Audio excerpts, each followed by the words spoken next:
Hello everyone, and welcome to this presentation on the data link layer of the OSI model, which is also known as layer 2.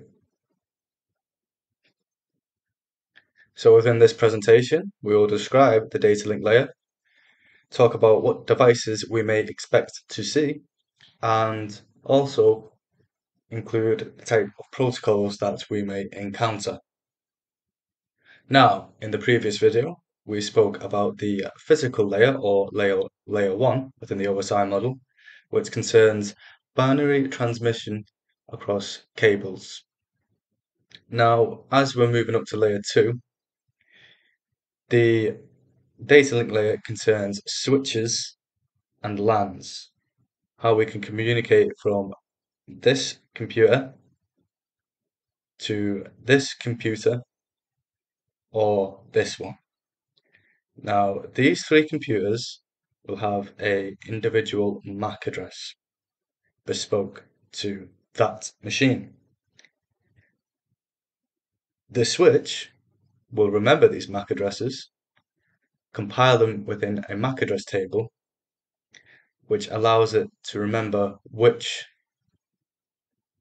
computer to send data to. Say if no data had been sent to any of these computers, we just set up a local area network and no data has been sent yet, and the MAC address table has been compiled on the switch, then a new a new frame coming into the switch that doesn't know the MAC address for this computer, for example, will send that data to all three of these computers. Should the source MAC address be incorrect for these two computers, then these two computers will ignore that frame, but the correct source MAC address will not. Basic description of how MAC address tables work. So, as mentioned, the data type within the layer 2 is frame data types.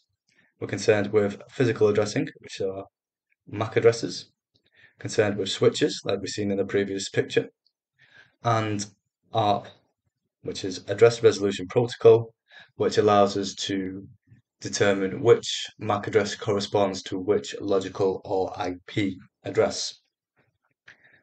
A bit out of scope for this presentation, but layer 2 is also concerned with VLANs, which is a virtualized connection that connects multiple devices and network nodes from different LANs to one logical address, which is the bare bones of what a VLAN is. So, like we said and shown in the previous image, a switch can be its own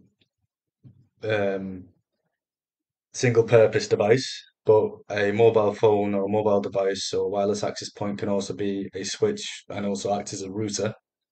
It will have its own individual network interface card, which allows it to act as a switch effectively, because with it being a LAN, with it connecting to a local area network, it needs its own MAC address. It reads the destination and source MAC addresses to allow it to determine which device in our LAN it needs to send to. It sends frames to the network address, so again, that data encapsulation, and it remembers the MAC addresses within a LAN. Okay, so that's it for this video. I hope you enjoyed.